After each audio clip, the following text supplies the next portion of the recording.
The evening of my engagement to Ryan unraveled with the sharp suddenness of shattered glass. Lauren, his sponsored student, a ghost at our feast, plummeted from the upper floor. And in that breathless moment, the world tilted. Ryan vanished, a shadow chasing tragedy, leaving me adrift in a sea of murmuring guests. He whispered promises of return, words that dissolved like mist.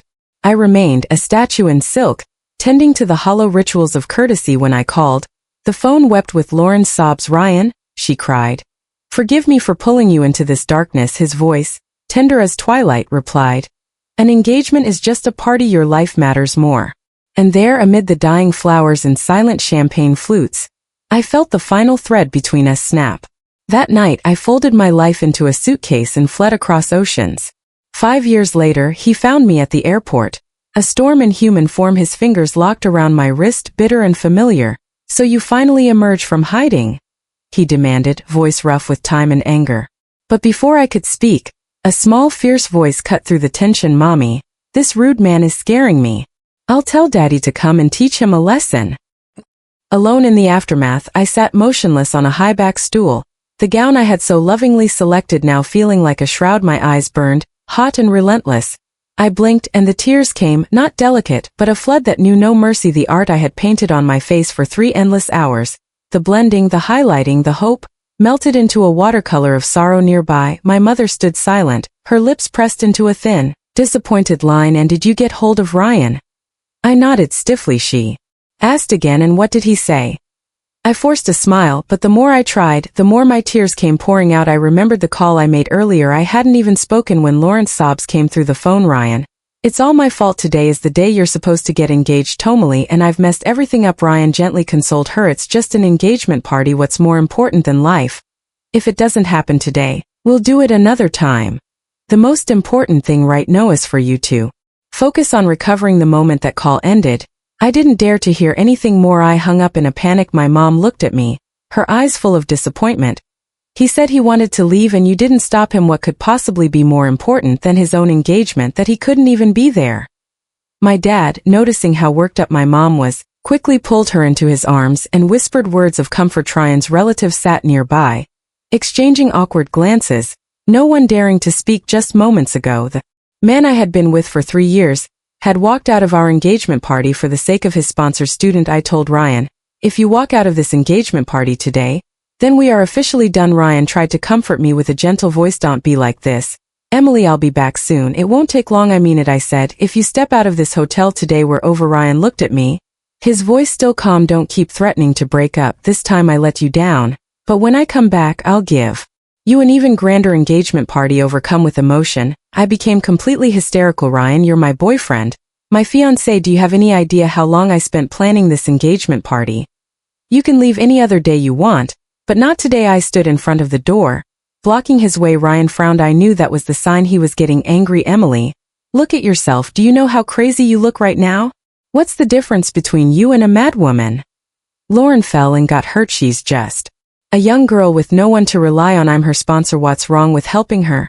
When did you become so cold and lacking in empathy? You weren't like this before." His dark eyes stared at me, filled with a coldness sharp enough to pierce right through my heart. "Don't forget to make arrangements for the guests. I'm leaving now." With that, he brushed away the arm I had stretched across the doorway and walked out of the hotel. Without looking back, I didn't notice that the phone in my pocket flashed a few times. More messages from Lauren. Standing in front of the mirror, I stared at the woman reflected back at me, dressed elegantly, makeup perfectly done but face twisted in pain. Word by word, I said to my reflection, "Emily and Ryan are completely over starting today." It was as if I was stating a fact or maybe warning myself. After Ryan left, I composed myself and graciously escorted the guests out.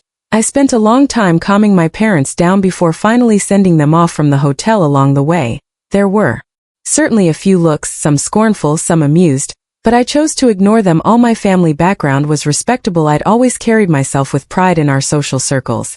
And after I got together with Ryan, few people dared to cross me. But because of that, I also made quite a few enemies. As I changed out of my gown and prepared to leave the hotel, a woman stopped me. She and I had never gotten along back in school. We competed for the top spot in class later.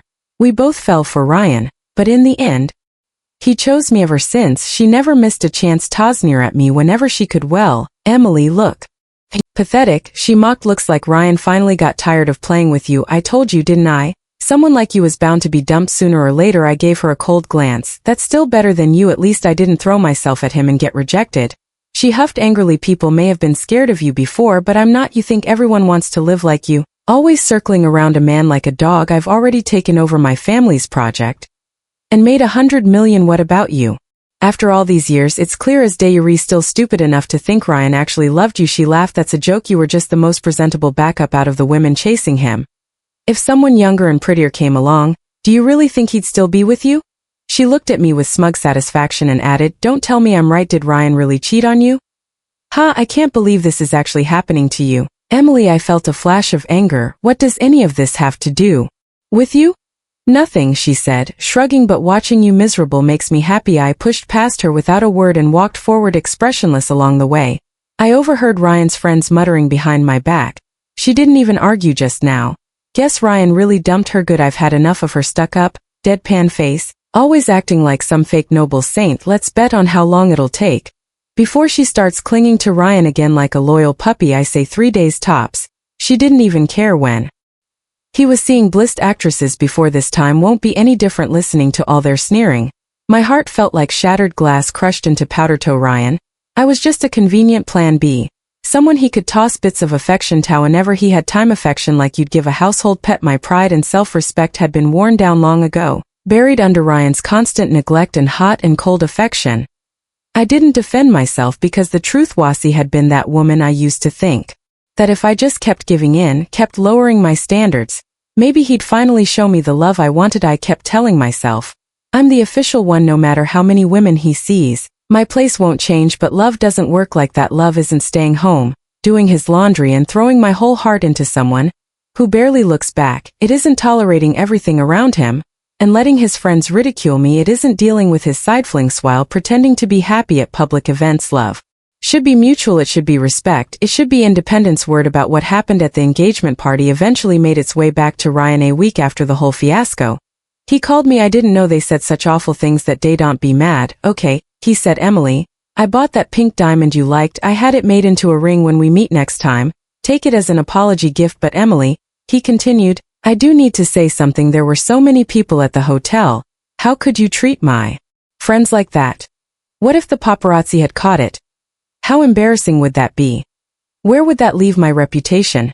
If they mocked you, couldn't you have just tolerated it for a bit? You could have come to me after and I definitely have stood up for you. Just look at Lauren, so gentle, so well-mannered. How can I feel at ease marrying someone like you when you act like that? Anyway, forget it. When my dad said we should redo the engagement party next month, I promise I'll give you a ceremony even more luxurious and grand than last time. Lauren again with Lauren. Ever since a few months ago, when Ryan started sponsoring Lauren, he started mentioning her name more and more. At first occasionally, then gradually more frequently. Her name began to appear at our dinner table, in our text messages, and even in our bedroom. Ryan and I had been together for 3 years. Of course, I knew what it looked like when he started falling for someone else, but after loving him for so long, I wasn't willing to let go. Just like that, I kept telling myself maybe things would get better after the engagement, maybe once we were engaged he'd finally settle down. But I didn't expect that Ryan would give up our engagement party for Lauren. It felt like he slapped me across the face in front of everyone, holding the phone in silence.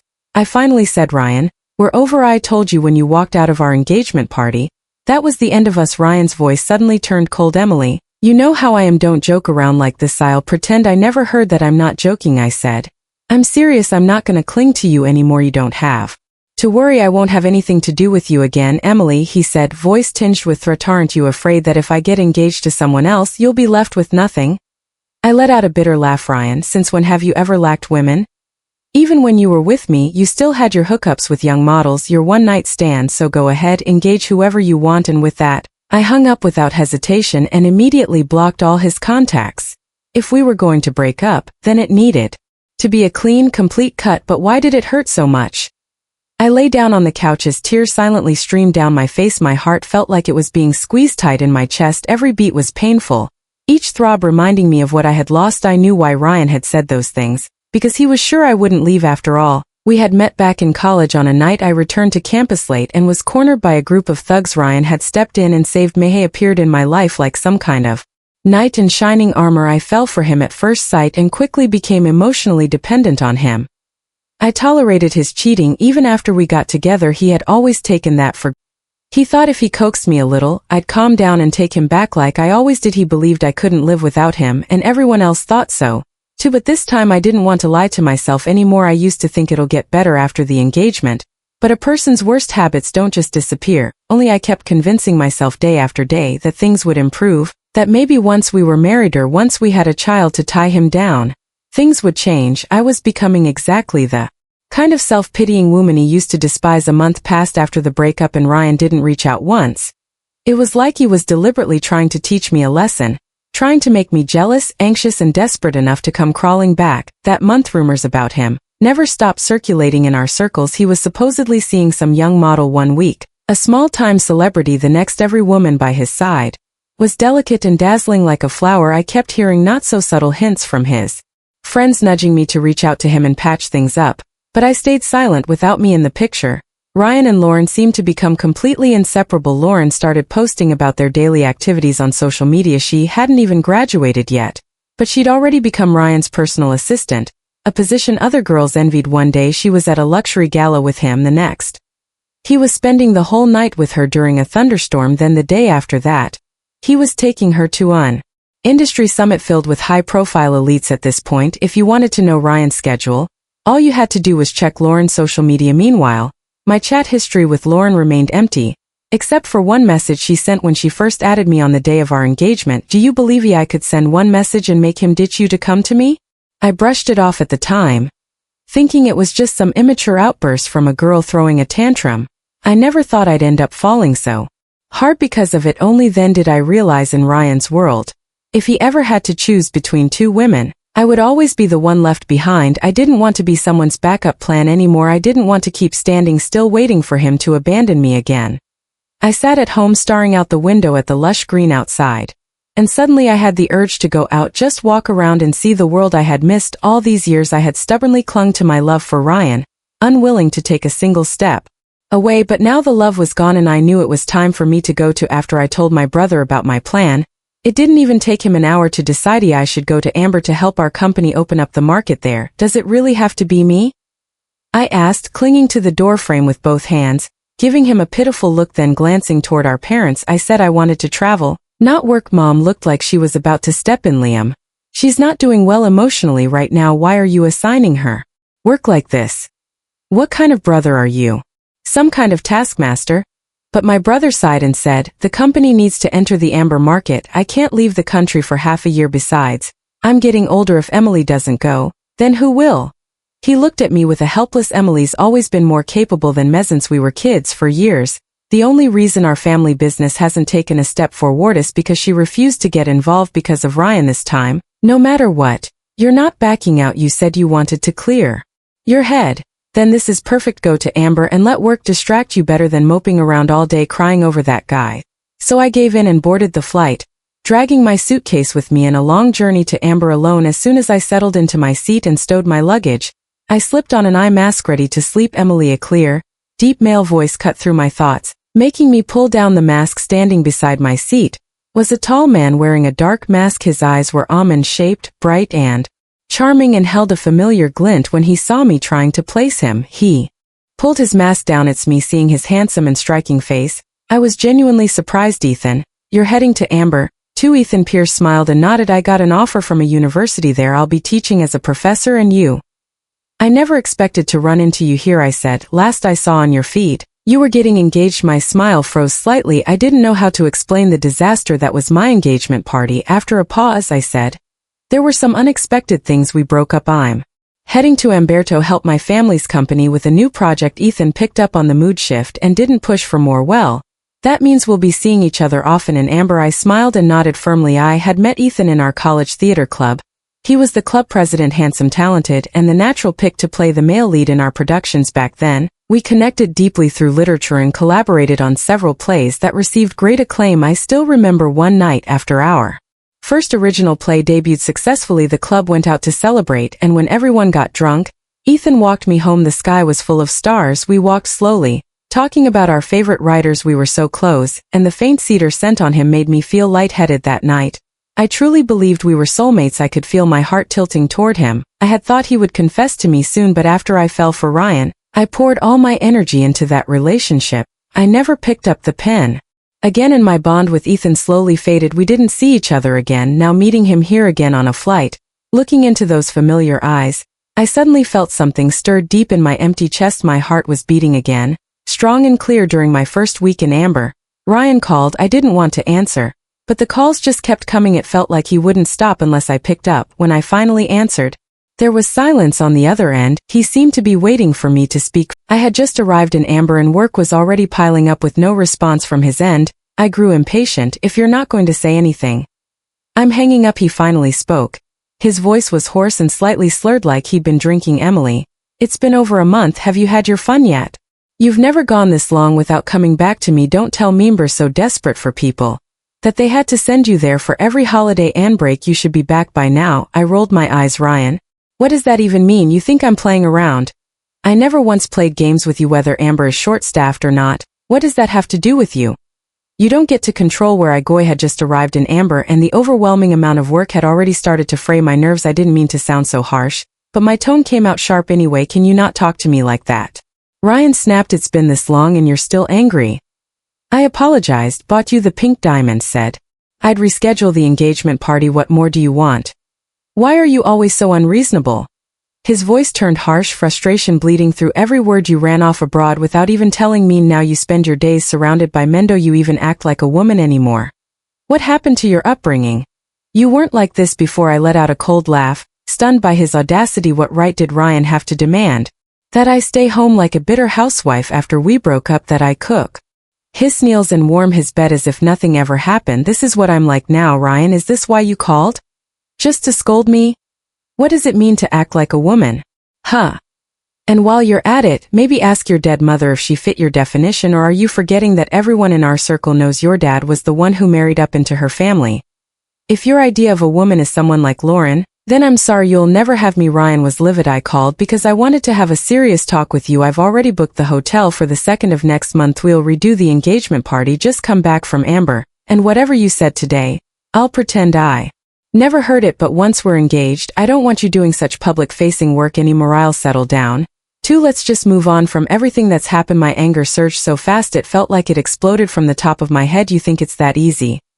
Just move on because you say so. Let me make it very clear. You can plan whatever engagement you want with anyone you want. You and I are done. If you're that desperate to get married, go propose to Lauren. She seems more than eager with that. I hung up the phone, blocked his number again, and powered my phone off in one motion. Just as I was starting to calm down, there was a sudden knock at the door. I opened it and there stood Ethan. He was wearing casual home clothes, but only had 2 buttons fastened. The defined lines of his abs moved faintly with every gesture. His pale chest was partly exposed, a sight that made me involuntarily swallow hard. Inwardly, I scolded him for being so casual. It was only after coming to Amber that I realized we were actually neighbors. Ethan gave me his usual warm smile. I tried calling you earlier, but your phone was off, so I came by. Are you busy tonight? Not really. Why? I heard from the students at school that there's a fireworks festival at the beach tonight. The mention of fireworks instantly lit up my eyes. Really? Where? At Coralstone Beach. I thought we could grab dinner first and then I'll drive us there. I nodded quickly. Sure, see you tonight. He smiled. Tonight it is. After dinner, we went to Coralstone Beach together. We walked side by side along the soft sand, surrounded by other spectators. Before long, a crisp sound split the night air and a firework shot into the sky, exploding like a colorful butterfly and transforming the dark canvas above into a brilliant shimmering painting. Ethan turned his head occasionally to glance at me, a quiet, unreadable emotion flickering in his eyes. The fireworks lit up his face, casting a warm glow over his sharp features. I felt my cheeks grow warm. He leaned in slightly and asked in a low voice, "Do you remember the first time we met?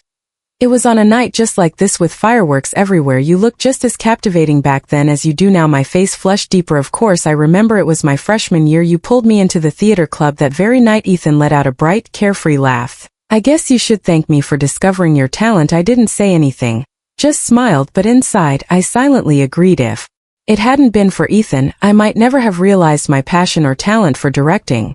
We fell quiet and a strange tension hung between us. Then Ethan suddenly stopped walking and turned to face me without even noticing we had gotten close, so close I could feel his breath.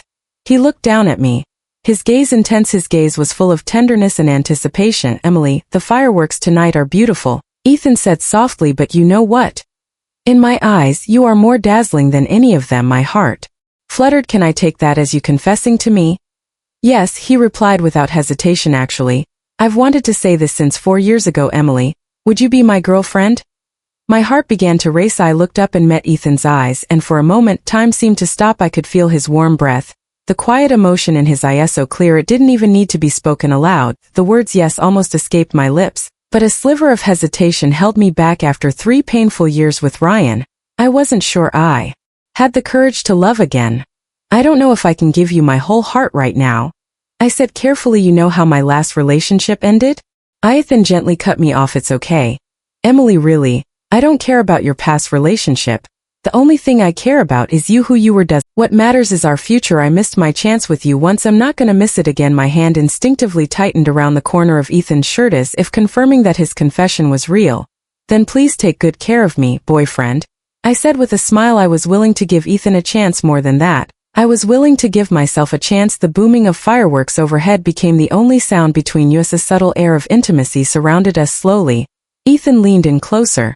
Then his lips gently met mine. In that moment, it felt like an electric current coursed through my entire body. His arm wrapped gently around my waist, pulling me closer. I responded to his kiss, slowly at first, then with growing warmth. Our heartbeats synced in the embrace, steady and strong. Later, when we returned home, I saw that Ethan had posted something on social media, a rare occurrence for him. The caption read, "After all the twists and turns, we finally got our happy ending." The photo was of us kissing beneath the fireworks. Earlier that night, members from our old college theater club flooded the comments section, teasing and celebrating. One of them wrote, "Ethan finally got the girl after all these years. Our club beauty is officially taken." I scrolled through the comments, my ears burning and my cheeks flushing all the way to my temples. Then my best friend from college, Grace, called me directly. The second I answered, her squealing voice nearly pierced my eardrums. Emily, you and Ethan are finally together. You don't know how hard I shipped you two back in college when you got engaged to someone else recently.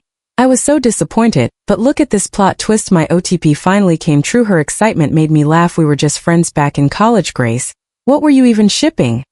Come on," she exclaimed. "You were the club goddess. He was the club heartthrob. Campus legends. Half the school wanted you two together. If it weren't for." Her voice trailed off for a second before picking up with renewed cheer. "But hey, now you've escaped the suffering and found your new beginning. I'm so happy for you."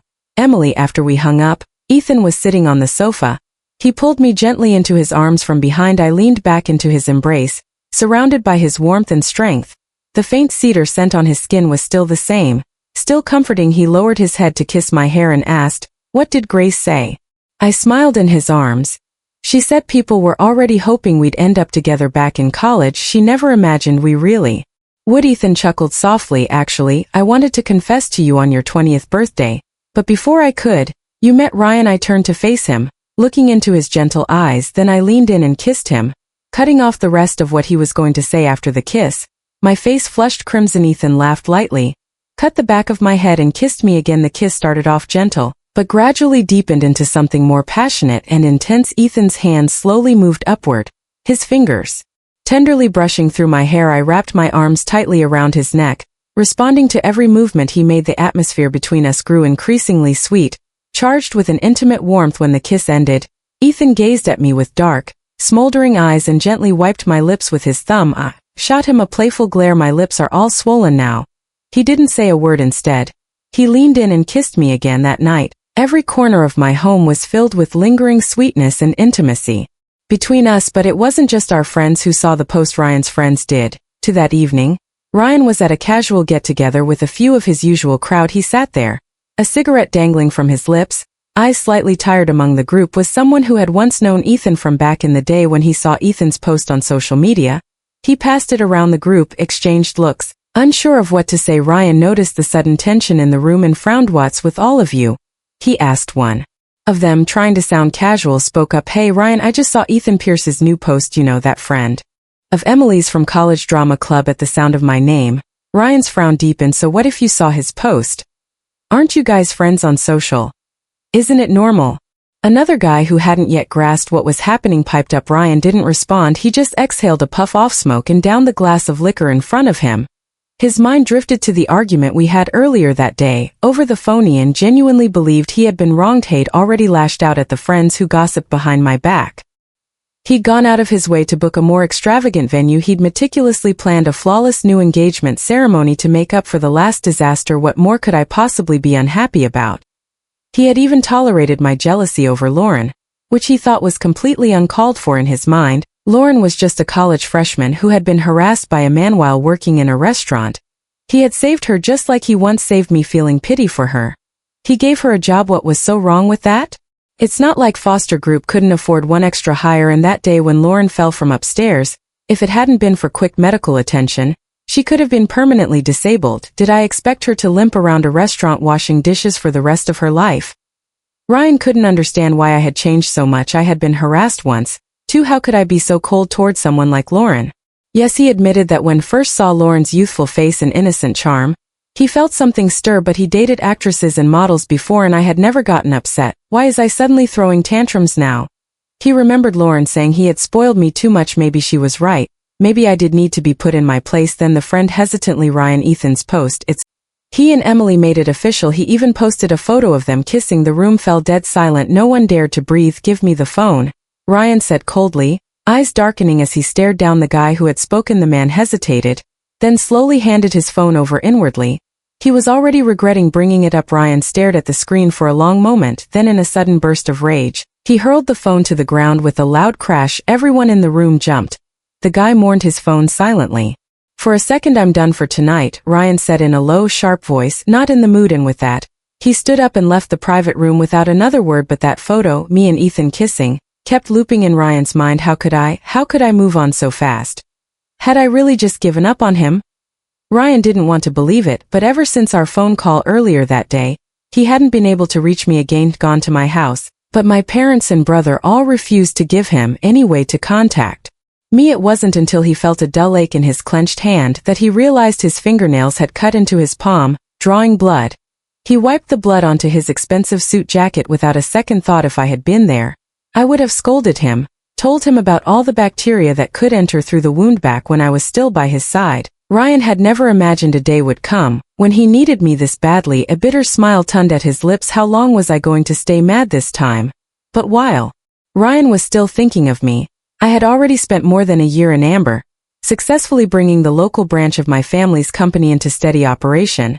The day we completed our first major project happened to be Christmas. Ethan and I made a reservation at a restaurant to celebrate. Since being with him, I had experienced a kind of love I never knew before: respect, patience, tenderness, and genuine care. When I fell ill with a fever, he stayed by my side all night, monitoring my temperature, applying cool compresses, feeding me medicine, gently wiping my forehead. He didn't leave until I started to recover. As the company began to find its footing, I told him I still wanted to pursue my dream of becoming a director. Ethan pulled every string he could, introducing me to several directors and screenwriters in Amber, even asking them to mentor me. Ryan had wanted me to be a delicate, obedient girl, soft and lovely, like a flower in a vase, but Ethan reminded me who I truly was: an independent, confident woman who could stand on her own. That Christmas night in a softly lit restaurant, Ethan proposed. Emily, every day with you has been the happiest of my life. He said, I want you to be my wife, to give me the right to take care of you, love you, and share a lifetime together. Dressed in a sleek suit, he got down on one knee, looking up at me with eyes full of warmth. Emily Summers, will you marry me? My hands started to tremble. My heartbeat thundered in my ears. For a moment, the whole world seemed to fade away, leaving only Ethan and me in our little bubble. This time, I didn't hesitate. The moment I nodded, tears welled up and spilled from my eyes. I reached out my left hand, trying to steady my voice despite the trembling. I will. 3 months later, Ethan and I held a small wedding in Amber. No grand banquet, no massive guest list, just the people closest to us gathered to witness our love. That evening, after showering, I sat on the couch browsing my phone. Ethan stepped out of the bathroom, a towel wrapped loosely around his waist, broad shoulders, a narrow waist, and clearly defined abs that hadn't faded despite his long hours at work. Beads of water still glistened on his skin, sliding along the muscles of his torso. His lower half was mostly obscured, but just visible enough to stir something inside me. Suddenly felt thirsty, even after more than a year of being together, and despite how honest we'd been with each other in every way. Every time I saw his perfectly sculpted body, I couldn't help but get a little Flustered Ethan walked over, scooped me up in his arms, and gently laid me down on the bed. Emily, tonight is our wedding night, he whispered, smiling down at me. Let us go until morning. His breath brushed against my ear, making me squirm from the tickling warmth. My face turned bright red. Depends on how well you perform, I teased. Ethan chuckled softly, then pinned me gently beneath him. His kisses trailed downward, growing hotter with each touch. Our breaths tangled, our bodies melted into one another as the first light of dawn crept over the horizon. I didn't expect was that Ryan would somehow find out where I was staying in Amber. When I opened the door and saw him standing there, I froze. Emily, I finally found you, he said, disheveled and breathless. He stepped forward and pulled me into a hug. Pushed him away forcefully. Ryan, what the hell? How did you even find this place? He didn't answer. Doesn't matter how it's been over a year. Don't you miss me at all? Come back with me, please. He gripped my shoulders tightly. Let go of me, I snapped, shaking him off. Why would I go back with you? We broke up. I never agreed to that, he said, voice rising. I didn't agree to break up. Nothing ever happened between me and Lauren. I swear I'm innocent. Emily, please, if you want, I'll rip my chest open and show you my heart. You don't have to explain anything about you and Lauren to me, I said, my tone flat. And we don't need your agreement to break up. That was my choice. I looked straight into his. You know what, Ryan? Your explanation is too late. This wasn't love. Running away from our engagement party to find Lauren, knowing full well I'd be humiliated. You still did it. Flirting with models and actresses at parties, knowing I'd be the subject of ridicule. You still did it. You stood by while your friends mocked me, belittled me, and pushed boundaries, and you did nothing. You knew what they were doing. You just didn't care. You didn't love me, Ryan. That's why you let it all happen. My voice cracked, but I forced myself to hold back the tears. Thinking back on everything I went through, I couldn't believe I wasted years of my life on someone like Ryan. I'm sorry, Emily, he said hoarsely. I just saw Lauren and thought of the old you. He staggered slightly as he spoke. I'll fire her the second I get back. Okay? I'll cut ties with all those so-called friends. Of course, I only love you. Look, I even brought our engagement ring. Let me put it on you, please. Ryan dropped to his knees, voice trembling. His eyes filled with desperation as he looked up at me. But all I felt was emptiness. All those years together, and not once had I ever heard him say he loved me. If it had been the old me, I might have melted on the spot and forgiven him no matter what he'd done, but now it was too late. 2 years had passed. What was the point of saying all this now? It's over, Ryan, I said calmly, lifting my left hand to show him the ring on my finger. I'm already married. It was like he had been struck by lightning. He stood there frozen. You're lying. Emily, you're just trying to upset me. I don't believe it. I turned and walked into bedroom, retrieved our marriage certificate, and held up the 2 crimson red booklets in front of his face. These are our legal marriage certificates. See for yourself. Believe it now. Brian slowly stood up. Emily, come on, stop joking. This has to be fake. He suddenly reached out and cut the back of my head, forcefully pressing his lips against mine. The coldness of his touch made my stomach churn. I nearly vomited from the nausea. It's real, I said, yanking myself free and slapping him hard across the face. Are you awake now? My face was pale, and suddenly a sharp ache tugged at my lower abdomen. I was not in good shape. My hair was messy, my eyes red and bloodshot. I looked like a wild animal on the verge of snapping. Ryan didn't dare push me any further. He stared at me for a long moment, then turned and staggered out the door. After he left, the pain in my abdomen hadn't gone away, my hands trembling. I called Ethan. He arrived faster than I could have imagined, driving me straight to the hospital. Congratulations, you're 8 weeks pregnant, the doctor said with a smile. Make sure to rest and avoid strong emotional stress. I touched my belly in amazement, my heart instantly lifting. Just like that, the awful encounter at home vanished from my thoughts. I was already looking forward to meeting this new little life. Months later, I gave birth to our child. Ethan named him Caleb Pierce. We called him Bun as his nickname. By the time Bun was almost 3 years old, the film I had both written and directed was finally finished and ready for release. After securing a distribution deal with theaters in Amber, Ethan and I decided to bring Bun back to the States with us. When we landed, Bun and I waited in a quiet corner of the airport while Ethan went to collect our checked luggage. I stood idly glancing around the terminal when I suddenly spotted Ryan near the arrivals gate. He looked anxious, clearly waiting for someone.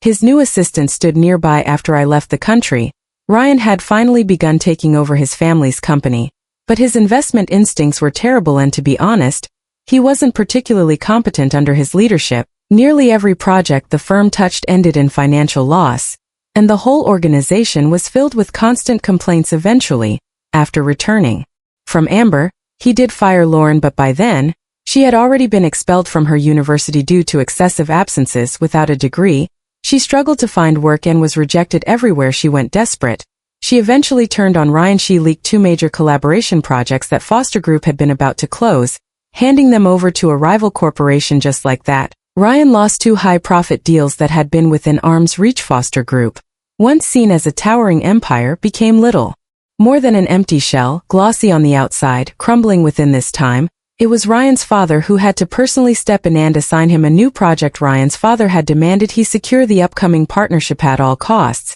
so the Mitishio himself had to lower his status and personally show up at the airport to greet their potential collaborators.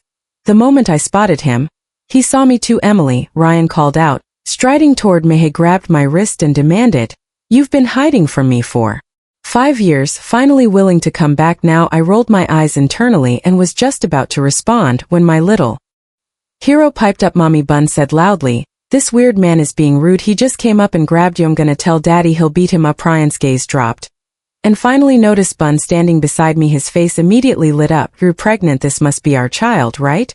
I knew it when you said you were married. You were lying. You still love me, don't you?" But as he took in Bun's height, his expression faltered. "Wait, why is our kid still so short if he's 5? Did you two not eat properly abroad?" "It's okay, once you're back home, we'll get him all nourished again." Bun crossed his arms and snapped back indignantly, "You're the short and ugly one. Mister, I'm not even 3 yet. This is a perfectly normal height." 3. Ryan's hopeful expression instantly darkened. I smiled faintly and shook his hand off. "Who told you he's your son? Didn't I already say I'm married? We broke up 5 years ago. How could I have a child with you who's not even 3 years old?"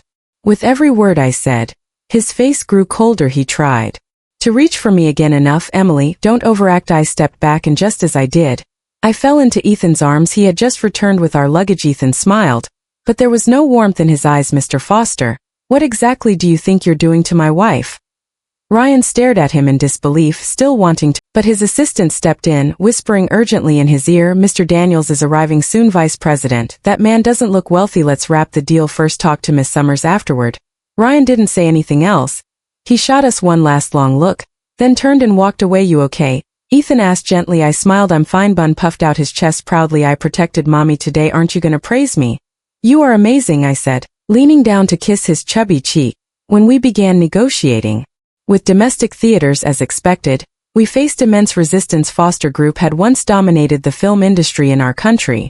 Though the company had lost much of its worth thanks to Ryan's disastrous decisions, it still held enough sway that many were reluctant to cross his parents. I visited countless theaters and PR firms seeking collaboration, but once they heard my name, they all turned me down without hesitation. After being rejected yet again, I bumped into Ryan right outside another company's office. He blocked my path. "Emily, I've thought it through. Even if you're married, it doesn't matter. You know how I am. As long as you divorce Ethan and come back to me, I won't care that you had a child with him. And if we get back together, I'll take care of all the marketing and distribution for your film. I'll even use all of Foster's resources to support any future projects you want to make." I stared at him, a wave of disgust rising in my chest. "Ryan, even if you handed me the stars themselves, I wouldn't go back. I know you've been wronged in the past," he said, trying to sound sincere. "I'll treat you right this time."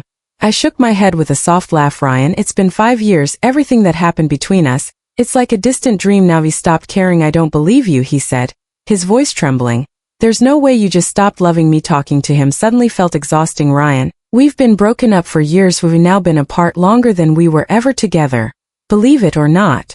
That's your choice, but I'm leaving." I turned and walked away, not bothering to look back at his bloodshot eyes. Time had passed. Seeing Ryan again stirred nothing in me. Even the 3 years we spent together had begun to blur in my memory. Just when I was about to give up hope on getting theater support, Foster's biggest competitor, Lumiere Pictures, reached out with a collaboration offer. Almost like out of spite, Ryan rushed to release a film from his own company to compete with mine, deliberately picking the same release window. But the project had been rushed and sloppy. Ryan had blown most of the budget on marketing, leaving barely anything for post-production. The quality suffered terribly right before the release. Ryan called me. "Emily," he said, "if you come back now, there's still time. What I can offer you?" Ryan said. "Ethan never will." He suddenly laughed. "Ryan, I actually feel sorry for you. Is love just a business transaction in your eyes? Do you love him so much that you're willing to give up a film you worked so hard on?" His voice rose, edged with frustration. "What do you even see in him?" "My love for Ethan and my love for filmmaking have never been in conflict," I said calmly. "He respects me. He supports me. He's 10,000 times the man you are, and even if I weren't with him, I would never ever go back to you." Already hit the wall once, I'm not doing it again. Looking back, Ryan and I had only ever ended up together because we were too much alike, stubborn, obsessive, armed with sharp edges and sharper words, but the jagged parts of me had been softened over the years by Ethan's gentleness, while Ryan had only grown more extreme with every failure. When my film was released, it was met with overwhelming praise. Nearly every screening was sold out. Meanwhile, the film Ryan had dumped all his money into marketing for rushed out just to compete with mine, was torn apart by critics and audiences alike. The hype didn't match the quality, and backlash hit him like a tidal wave. That reckless gamble pushed Foster Group to the brink of bankruptcy. Ryan finally set aside his arrogance and began chasing investors himself, but his earlier arrogance had burned too many bridges. No one wanted to work with him anymore. The companies that did show interest, he turned his nose up at. That was when his sister Rachel returned from abroad. Ever since their mother passed, she hadn't set foot back in the country, but now she returned in full force, swiftly taking over Foster Group and initiating drastic reform. The toxic figures Ryan had embedded into the company were all removed without mercy. She even had their father sent to a care facility, cutting him off completely. And as for Ryan, the man who nearly drove the company into the ground, Rachel didn't hold back. She exiled him to Africa under the guise of developing new markets. In reality, it was a death sentence in corporate terms. After all, Rachel had gone abroad years ago because she lost a power struggle with him. This was her revenge. Before he left, Ryan came to my home looking for me. I didn't see him that day. Rain poured from the sky. He knelt in front of my house holding a bouquet of hydrangeas. In his pocket was the engagement ring we never used. Tears streamed down his face as he whispered apology after apology, begging for just one glance from me. My brother stood at the window watching him, his expression unreadable. If Ryan had known this day would come, why didn't he act sooner? Men are always like this, I muttered absently from the side. Bun chimed in with his sweet, innocent voice. Not me, I love mommy. His words sent laughter echoing through the house. I was trying on dresses when Rachel called me. My film had just been nominated for an award and I was preparing to walk the red carpet at the film festival. Rachel's voice on the other end was hesitant, but I made it clear whatever happened between Ryan and me was long over. Not even 2 months later, news arrived that Ryan had died in a conflict in Africa. A strange sense of melancholy stirred in my chest, but I didn't let myself dwell on it. On the night of the award ceremony, the hall shimmered with gold. I stood on the red carpet with Ethan at my side, and Bun holding my hand. Cameras clicked like crazy and reporters praised how the three of us looked like stars ourselves. As night fell and the lights dimmed inside the grand auditorium, the atmosphere grew electric with anticipation. My heart pounded like a drum in my chest as I stared at the stage. For 2 years, I had poured everything I had into this film. Every shot, every line of dialogue. Time slowed to a crawl. Each second felt like an hurry. Clutched Ethan's hand without thinking. He gently squeezed mine in reassurance. My eyes stung,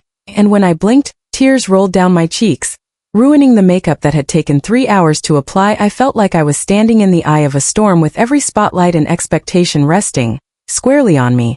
A first-time director. Finally, the host took the stage and began announcing the nominees for Best Director. This year's winner, the host said, drawing out each word, is a first-time director. The room held its breath. I shut my eyes, 1,000 thoughts flashing through my mind. Emily Summers the first. Couldn't believe what I heard. My blood surged like fire in my veins. The hall erupted with applause and cheers. Dizzy, I opened my eyes and saw the brilliant lights and the smiling faces around me. Tears spilled over. Agoinus. I stood up, wrapping my arms tightly around Ethan. Thank you, I choked out. I love you.